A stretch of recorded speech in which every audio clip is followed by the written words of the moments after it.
What would it take? How many turns down how many roads? How many decisions would I need to make? If I were to be in his place, if I were to suffer like her, if I were to choose the same actions, what would it take? In my job, I spend a lot of time talking to suffering people. I spend a lot of time taking care of the broken, the dying, the kind of people who bear the consequences of a lifetime of actions in often brutal, painful ways. And I spend nearly the same amount of time speaking to family members who are suffering, grieving, and scared.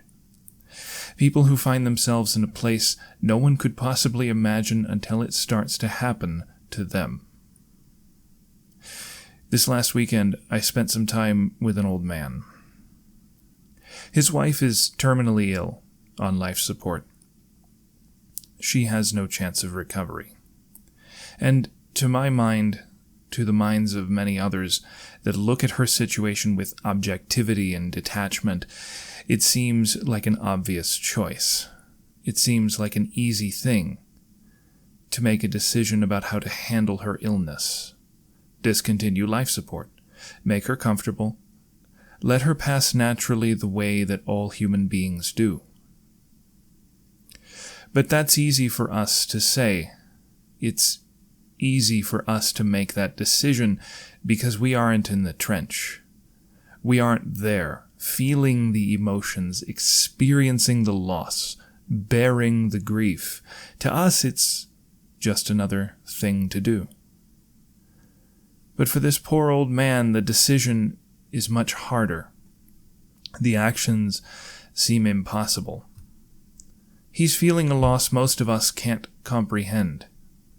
His wife, his partner of 38 years, is suddenly gone. She's not there anymore. She isn't capable of responding to him in the same way she did just a week ago.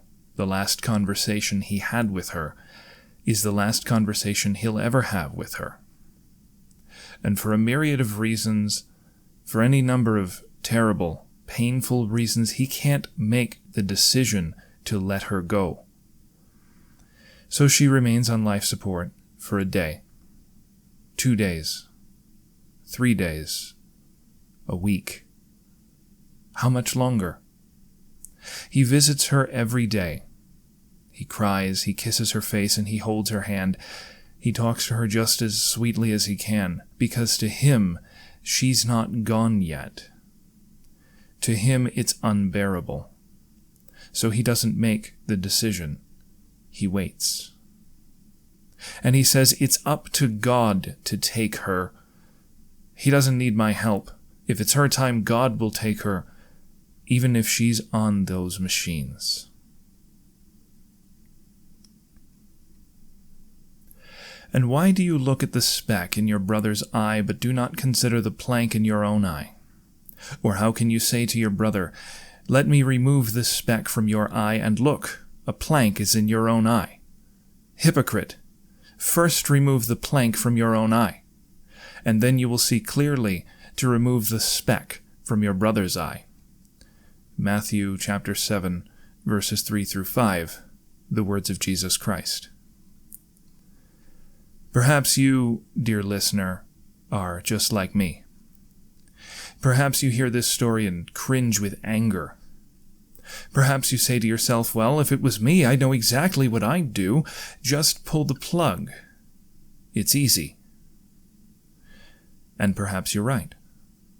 But perhaps you're not. Perhaps, dear listener, you are just like that old man. Maybe you find your way through life making decisions and taking action, slowly winding your way down a path towards some unknown end. And one day, just as it will for all of us, life will take an unexpected turn. You'll be faced with some decision, some consequence, some twist of fate that seems to be unbearable. And what will you do in that moment?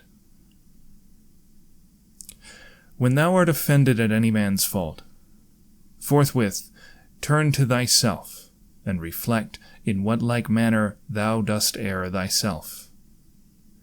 For by attending to this, thou wilt quickly forget thy anger, if this consideration is also added, that the man is compelled, for what else could he do? Marcus Aurelius, Meditations. It is easy, far too easy, to see your brother, to see your sister, and to point out their errors. It is far too easy for us to look at others and see exactly where they've gone wrong, or at least it seems like it might be easy. But what about yourself? When was the last time you looked at your own life, at your own actions, and asked the question, where have I gone wrong?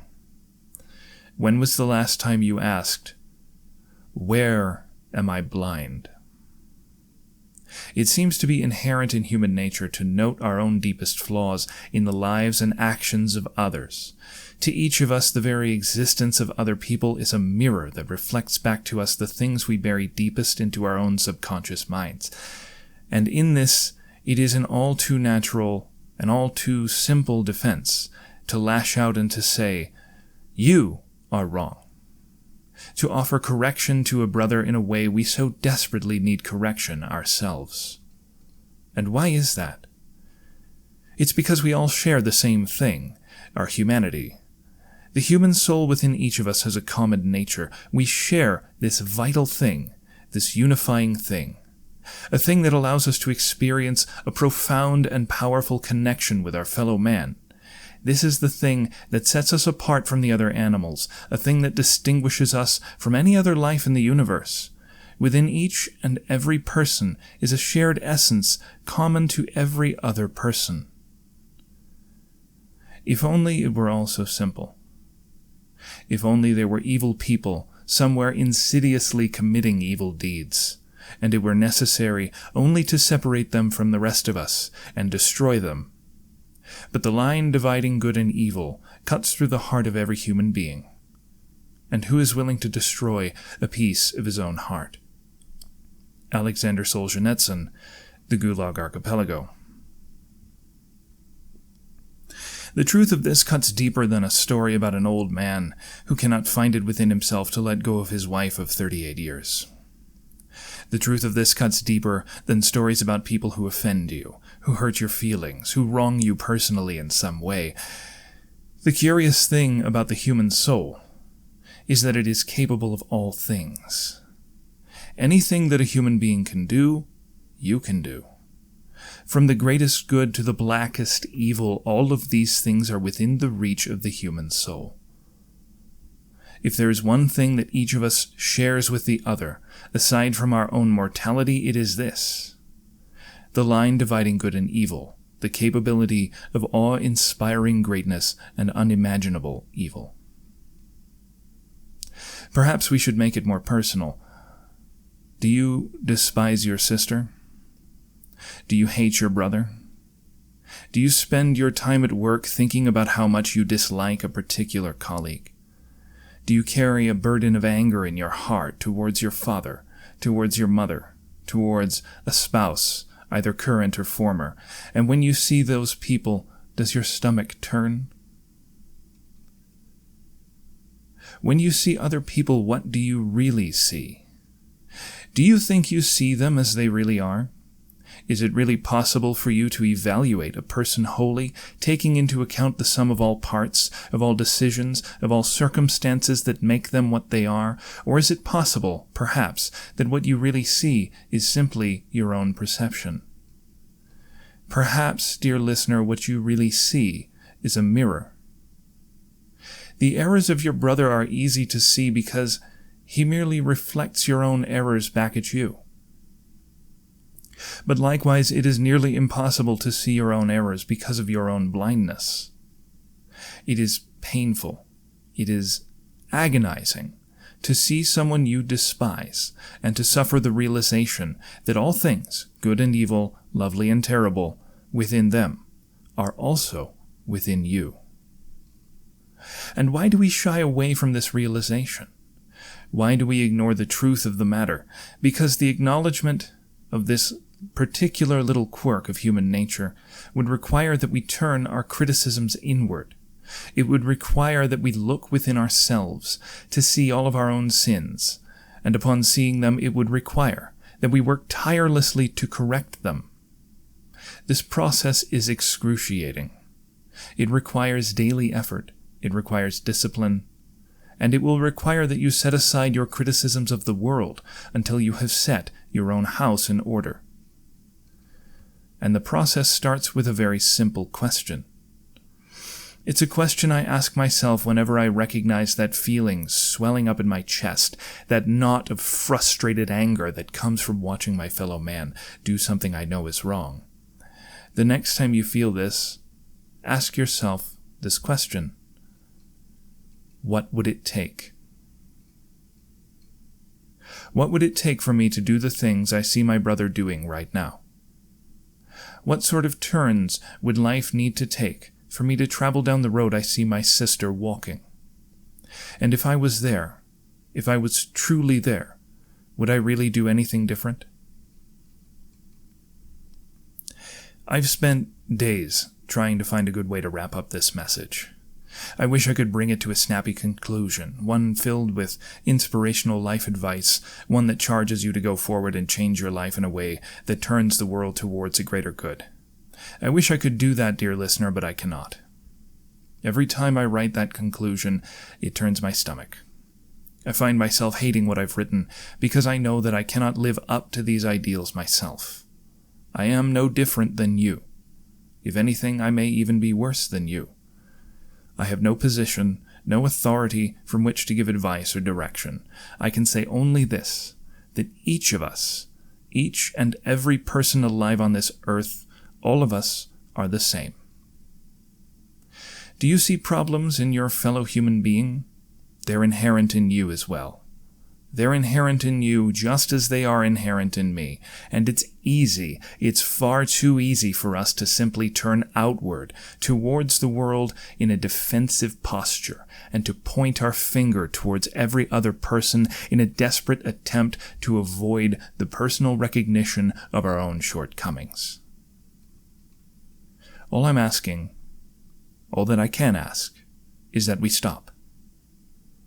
Let's stop looking at each other as perpetrators and start recognizing what other people really are, mirrors. And when we do that, we can finally begin to ask ourselves that simple question, what would it take? It is because of that question that I cannot give any other advice. It is because I ask that question that I am all too painfully aware of my own flaws and shortcomings. Here's the truth. If you ask that question of yourself, and really listen to your heart, if you really listen to the answer, seeking only truth, you'll realize that the path to hell is terrifyingly short. It wouldn't take much for you and I to sink to a level far deeper than we'd care to admit.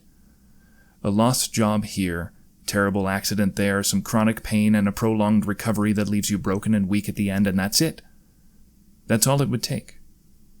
A life-altering tragedy that steals away your family in an arbitrary and unfair way, and that's it. You're there. You're in the most terrible place you could be, spiraling daily into your own personal hell, and all the while, the entire time, you're sinking, your fellow man stares at you and says, well, if you would just do these simple things, you'd fix your whole life. And he doesn't realize that the only reason you hear his voice is that he's just 3 steps behind you on the same road. So let's all take a moment together. We're caught in this collective madness, each of us screaming at each other about the flaws we can't admit are inherent in our own being. There are riots, there is looting and burning, there is violence the world over as poisonous hatred is spewed from the mouths of pundits and commentators on all sides as they vie for the hearts and minds of their listeners. Let's stop the finger-pointing. Let's stop the shouting and the dehumanization of the other side. Let's all take a breath, a pause, The answer is not to be found in your brother.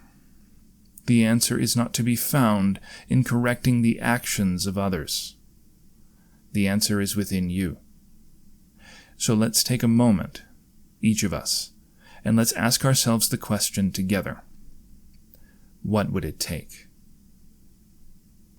And when we've found the answer, when we truly realize what it would take for us to be like our brothers and sisters, perhaps then we can sit and talk to each other without anger.